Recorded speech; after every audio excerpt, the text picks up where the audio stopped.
We're now technically into the third wave of COVID-19. If you don't believe me, believe the numbers. Gauteng is leading the surge of infections. The latest report out last night, almost 6,000 of yesterday's over 9,000 cases have been reported in just one province. Let's speak to the person who's now spearheading this, parachuted in, Acting Health Minister Mmamoloko Kubayi-Ngubane, visiting some health facilities in Soweto yesterday. Minister and Acting Health Minister, good morning to you. Thank you for your time in speaking to us. You are probably the one person everyone wants to hear from this morning. First of all, I would just like your brief reaction to those numbers I've been reporting on. We're getting very close to 10,000, aren't we?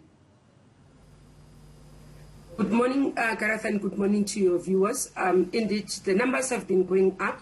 If we look at the trends for the past 3 days, they do indicate that there is a trend of upward mobility in terms of those numbers.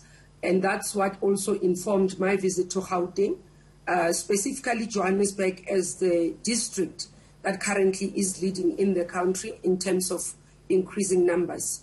To see what is it that the province is doing in terms of intervention, where they need support from national, how do we work together to ensure that we can be able to contain the spread and the increasing numbers so that we can see the overall national numbers going down. Minister, so, I know that many people have accredited you, and I'm sure it's well-deserved, as the planner. This is some of the accolades we've been hearing as to the reason you've come into the position in an acting capacity is because you're able to multitask so well and plan so well. What is the battle plan for Gauteng? This morning, as we sit here, what are you going to be doing to try and get the numbers down in Gauteng? I asked the question, Minister, because I know there's a scheduled meeting with the NCCC, the National Coronavirus Command Council.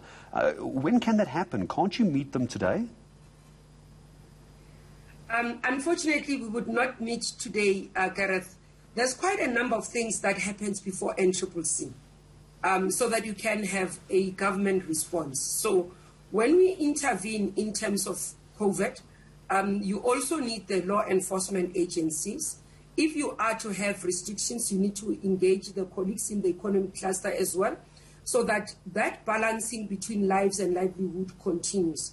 Otherwise, if we only react from a health point of view, it might be seen skewed. We might find ourselves responding not in the manner that we should be responding. So today, NetJoint is meeting.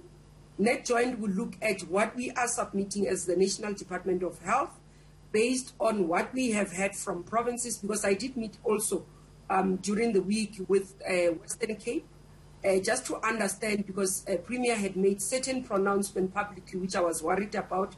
So I arranged a meeting with the MEC together with the team for them to take me through in terms of what they are seeing, what their concerns are. I've had conversations over the phone with various MECs, not all of them, especially the ones that we see numbers worrying, and the visit to Gauteng. MEC has sent an advisory note, which I've gone through, processed together with the teacher. I'll meet them again next week.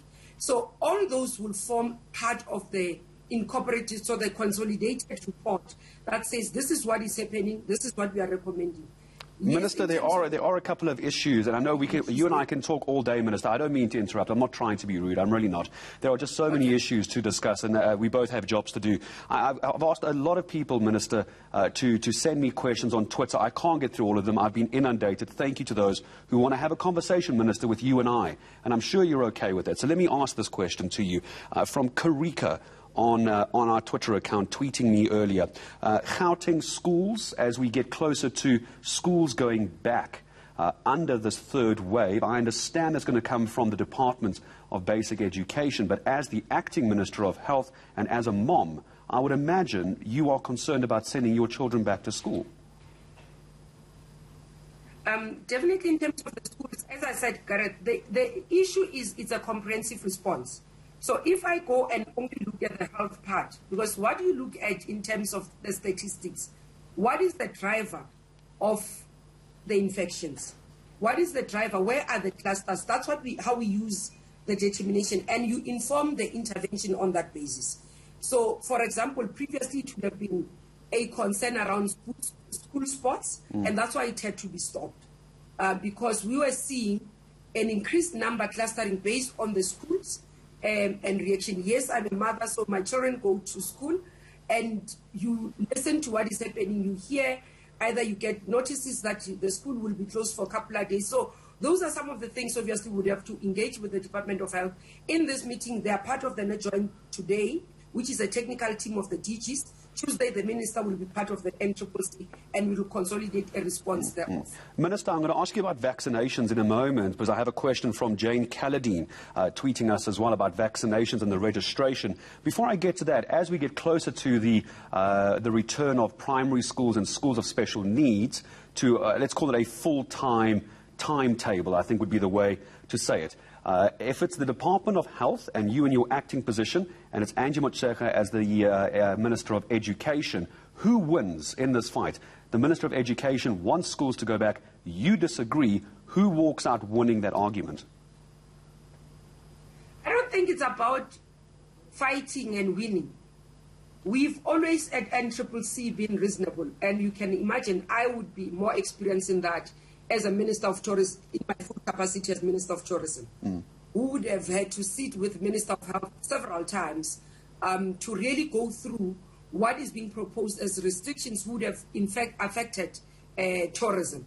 So that experience will come handy for me, and I would be able to converse properly with the Minister. But I can tell you, the conversations at NCCC are cordial, and we also know that there are times where we have to sacrifice. And you can imagine, Minister, how many questions I have, because now, of course, you're talking about tourism, which I know must be very difficult to handle. You can see behind the Minister, actually, we do tourism, which is exactly the slogan for that, and the acting Minister of Health also, of course, needing to wear her tourism hat. But we'll talk about that in a moment, acting Minister of Health. Let me ask this question from Jane Calladine. It says, please ask the Minister why are the vaccination sites almost empty in KZN. I'm in Joburg, so I don't know if that's the case, Minister.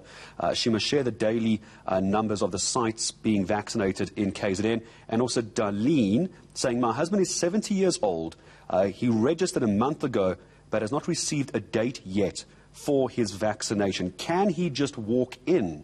Because this is still a confusion, isn't it? If you've registered, you haven't gotten an SMS, can they walk into, say, a Clicks this morning and go and get the jab? Let's, ministers, first of all start with the registration issue, and then let's talk about the vaccination sites. I've looked at the registration, Gareth. Honestly, the numbers are not moving as we expected them to be moving. For example, in terms of the statistics, the 60-plus population, we have almost around 5.5 million of them. The last statistics I'll check, it just moved above, almost towards 60%. We are not yet fully at 60%. That's not what we expected, where we expected to be at this point. In my interaction since I arrived was to ask the team, what are the problems? What is the problem? One, we are picking up the issues around, people still have a bit of caution around vaccination that we are picking up. A lot of fake news that is going in terms of vaccine. The population that we are dealing with as well in terms of technology advancement is not as good. So you see that yesterday even I was asking the senior citizen, how did she register? And she was saying, I was helped by my child. Now, that's one of the things that we'd have to sort out in the coming days. We would have a vaccine IMC on Thursday, which I'll present together with the team, alternative mechanisms. We are meeting various organizations that are known to be good in logistics across the country, which have a footprint in every corner, who have run effectively in terms of logistics. We have asked the team to meet them on Monday. I will not be in that meeting, so that we can see how we can partner and reach everybody in the remote areas, in the rural areas, in terms of registration. We have incidences of walk-ins, so somebody who arrives at a site in government to say, I have registered, but I've not received my SMS. They've been attended to. What I'm trying to do right now in the coming days is to understand the impacts of walk-ins. We are worried about if we say to everybody, come in, as long as you've registered, you have not received your number, we can come and vaccinate. We think that there will be a source of spread, because people can come in numbers and you might not manage the numbers. That's the first concern. The second one would be, but we don't want the senior citizens who are 60 plus to come in. And we looked at other international countries. For example, what UK does is that they allow the walk-ins. But what happens is that when you arrive walk-in and you have not been registered, they put you on the site. You wait for those who have been registered to fully vaccinate, and then you can come in later. That would be a problem for us because we're dealing with people with different social economic issues, but our country has different, attributes that we have to take into to be able to say, can this work for us? So what I can assure the viewers is that in the coming few days, by Thursday after we've been to the IMC, we'll present different proposals that work for us, having learned from what Kabazela, the Minister of Health, has already started with and started to sort of implement. That's what we are working on. So that's going to be coming up on Thursday this week. You're saying, Minister. The MEC of KZN, I will talk to her in detail to understand. We are meeting with all MECs tomorrow, so I'll get that report. All right, so this is the week, it looks like, where there's a lot of meetings happening, Minister, as to how we're going to get around these walk-in issues. Okay, so I appreciate the clarity on that. Let's come back to Gauteng for a moment. 2/3 of the latest cases that we've been reporting on this morning in this province, by far the worst province. What are we going to do? Is Gauteng going into a harder lockdown? Are we at the point now where we can go province by province and start locking down sectors? You are also the Minister of Tourism. Do you think the provincial borders should be closed down? Are we going to be banning alcohol? The numbers are staggering. There are calls to be even more harsh. Where do we stand on that this morning? Okay, what we have asked, we've looked at what are the drivers of, obviously, of the pandemic in the province. So we're seeing the trend in terms of mobility in the province. So people moving to shopping malls, to your pharmacies, that movement, because you are able to track in terms of the movement. Indeed, you are able to see the movement in terms of your restaurants. Yes, they are those trends that are giving us the numbers. Activities such as gatherings, we are seeing quite a lot of them over the weekends. Those are worrying. Yes, there is a need for us to consider if alcohol plays a role. You'd understand that previously the health sector would say to us, we are under pressure because we have to deal with casualties as a result of alcohol. What we have requested is the figures, the numbers, so that, because we've said previously, we base our decisions on the science. So we have to look at the numbers in the trauma unit. We've asked the team to give us tangible data in the numbers of trauma to see the impact of that over the weekend, whether indeed it does play a role. The second issue which we picked up in the province was that because when you arrive and you show symptoms of COVID-19, they put you on a COVID bed until they've tested you, and then they can release the bed. So in responding to also hospitalization, we've looked into that in detail. And one of the things we are saying, the DG confirmed with me to say he has authorized the use of antigen tests, which are available immediately, so that if somebody needs a bed, then we can resolve. So the intervention, Gareth, in terms of Gauteng, is multifaceted, if I may say so. So it's not only on the basis of regulations. So there are clinical things that we have to do. There are things that we have to put together from a health point of view in terms of mass testing. We need to zoom into the areas. If you are saying Johannesburg is showing high signs of numbers, where are these numbers? If it's in Soweto, then we go into Soweto communities and we do mass testing, mass screening, making sure that our message comes back. We make sure that our message in terms of social distancing, wearing of the mask, continues in the community, because we are seeing the community spread. So those are some of the interventions that are holistic. Some of them are already starting. We requested, I saw as well, even the MEC of Safety in Gauteng out together with the mayor in Johannesburg specifically to stop these parties at night. So that's what we are also worried about, because this is where the spread is happening. The more people are partying and are having alcohol, the more they lower their guard. And that's what we are paying attention to. So Minister, let me come in there. I'll tell you why. I want to ask this question to you, Minister. It's not just the late nights partying as well. Of course, it's a big issue. It's where the alcohol comes in. And I would like to put this to you as far as the vaccination rollout in Gauteng. Are you rediverting attention back to Gauteng and any kind of surplus vaccinations you have to bring into this province to try and get it under control? But let me talk quickly, if we could, Minister. I'm sure you've seen this. I've seen it. You drive around Gauteng, I'm sure. It's the number of people at churches. It's the number of people at informal settlements. No masks. I don't know how many times I've been on air with the reporter, and you can see people, 10, 20, 30 people walking in a group, no masks. That is why I'm asking about the interventions and the clamping down of those in Gauteng. You must be furious about what you're seeing in Gauteng. How do we fix this? No, definitely. I mean, the gathering side problem, that's why we are looking at them as well. That's why I'm saying there will be recommendations that we make towards NCCC.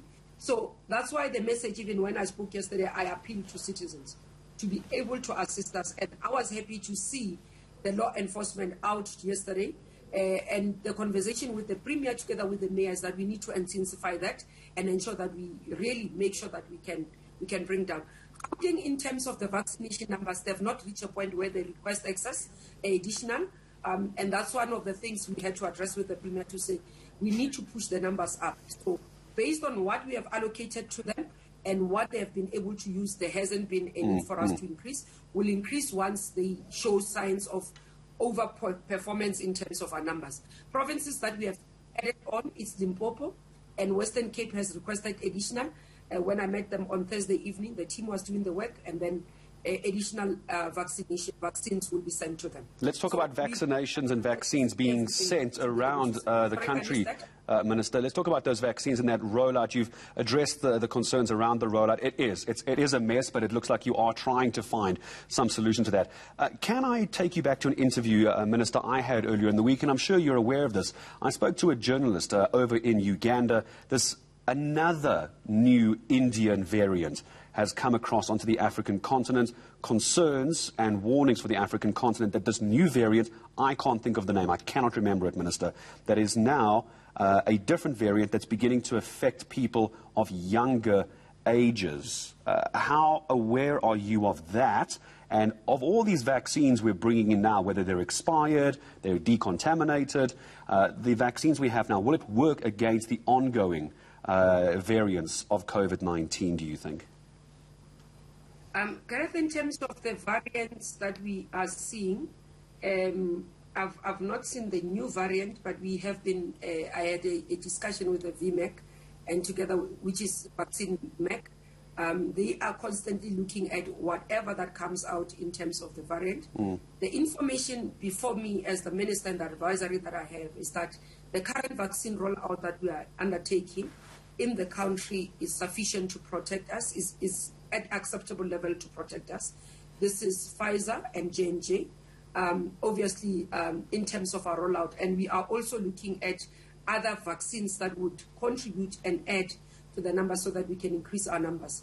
If you look at the impact of COVID and how it has been over time, it has been mutating or changing in terms of the people that get affected.